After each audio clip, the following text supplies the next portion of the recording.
Hey, my fabulous superstar scientists. I'm excited to be here with you today, and we're going to talk about planets. So we're going to kind of take a little virtual trip into space and get some details on each of the planets. Now, before I take my trip, I need to get ready. I got my trusty little spacesuit helmet that is going to allow me to, look, I even got my microphone. I can chit chat with you since I'll be in space.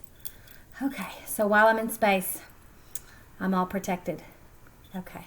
All right. So let's start off with our planet definition. It says here it's a celestial body moving in a nearly circular orbit, which is an elliptical orbit around a star. Celestial, it just means like it's in relationship to the sky or outer space. A nearly circular orbit, it's almost like a stretched out circle, almost like an oval. That's also called elliptical. And when we talk about rotating or moving around a star, in this case, it's moving around the sun.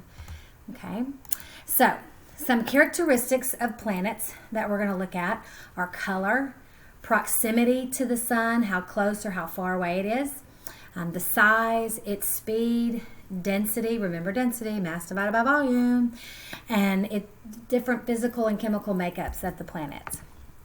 So, our inner planets are considered our terrestrial planets, meaning that they are made of rocks and they are inside the asteroid belt.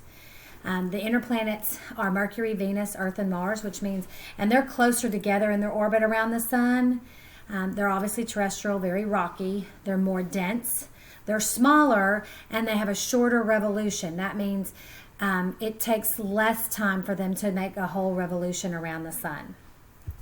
Okay, as opposed to our outer planets, which we usually refer to these as the gas giants, because they are made of gas and they are outside beyond the asteroid belt.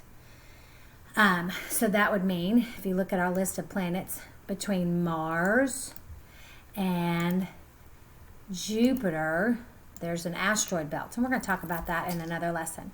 But for our outer planets, they are farther apart. Jupiter, Saturn, Neptune, and Uranus. They're farther apart. Their orbits spread out more. They're made up mostly of gas. Again, that's why we call them the gas giants. They're less dense. They're made of gas. They're larger. They have a longer revolution. They have a longer orbit around the sun. And we know less about them. Guess why? Because we can't travel to them as easily as we can the other ones. All right. So, doing great. We are having a great trip. So look at this picture. This picture kind of shows that elliptical orbit. You see how they're kind of, when you look at it, it looks like a stretched out circle, almost like an oval. That's an elliptical one. So how the planets move, the planets will revolve or orbit around the sun in a clockwise direction. Most planets will rotate clockwise, except for Venus and Uranus, which they actually rotate counterclockwise. Now that actually might differ from where you're looking at. Like if you're looking from the north, that's what you're going to see.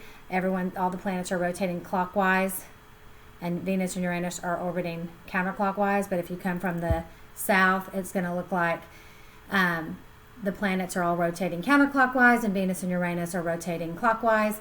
The biggest thing is that Venus and Uranus rotate in a different direction than the other planets. And they rotate in a different direction than the sun. But the biggest thing is that the sun's gravity is what keeps them in their orbits. Gravity is this major force in our solar system that keeps everything in place and moving. And the planet's orbits, like we talked about before, are almost circular shape, not quite, more like an oval, which we call elliptical. Okay? All right, so let's look at the individual planets. Mercury, that's our very first one. It's closest planet to the sun. It's the smallest planet in our solar system. Interestingly enough, even though it's closest to the sun, it's the second hottest planet. It has no atmosphere, and it only takes 88 Earth days for it to revolve around the sun. And it has lots of craters in it. Okay, so let's move on to Venus. This is the one that rotates in a different direction.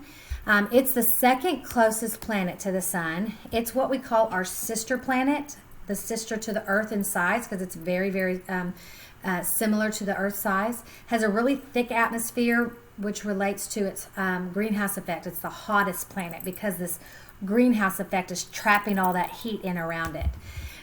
Its revolution, meaning how long it takes to rotate around the sun, is equal to 243 Earth days. You know, it takes the. So let's talk about the Earth. This one we know the most about because this is where we live. This is our home, and it's made up of 2/3 of water. It's the only planet known to support life. It has a magnetosphere, which deflects harmful electromagnetic rays from the sun, and it also our axis is what creates the magnetic field. And a revolution around the sun takes 365 Earth days, which is a year. That's what we call a year. All right. So next we have Mars, more often referred to as the red planet because of its color. It's the Grand Canyon of Mars is much larger than the Grand Canyon here on Earth. So, let me turn that off. Okay. So that Grand Canyon, you know, it's really big, deep craters. And if you go there, you're just like, wow, how big is this? If you were to see the crater sizes on Mars, they'd be way bigger than what you could see at the Grand Canyon here on Earth. It has the largest dust storms. We do have some unmanned rovers that are currently exploring Mars. And its revolution around the sun takes 687 Earth days, so almost like 2 years. Not quite, but almost. Jupiter is our largest planet. It has the Great Red Spot, which if you look, it's right about here. Almost looks like an eyeball. And it in that little, the Great Red Spot, you could actually fit 2 Earths inside of it. That's how huge Jupiter is. Galileo discovered many of Jupiter's moons, which we're not going to spend a whole lot of time talking about that, but that's why they call them Galilean moons. Ganymede is the largest moon in the solar system. That's one of the moons that rotates around Jupiter.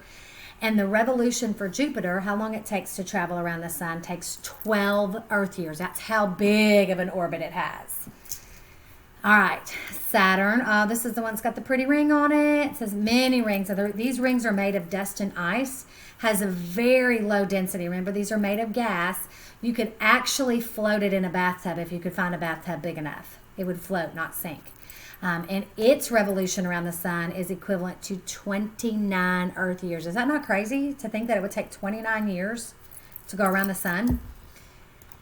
All right, and Uranus, and this is interesting. It's not actually counterclockwise. What's interesting about the rotation for Uranus is that it's tilted on its side. So it almost rotates north to south. So that's why it's different in its rotation. It has 13 sets of rings, and some of them are partial, maybe not making all the way around. Our Voyager 2 spacecraft actually passed by Uranus, which is very unique because we don't get a lot of information about the gas giants because they're so far away. We don't get to investigate them as much as we do the closer planets like Mars. It takes 84 Earth years for Uranus to make one trip around the sun.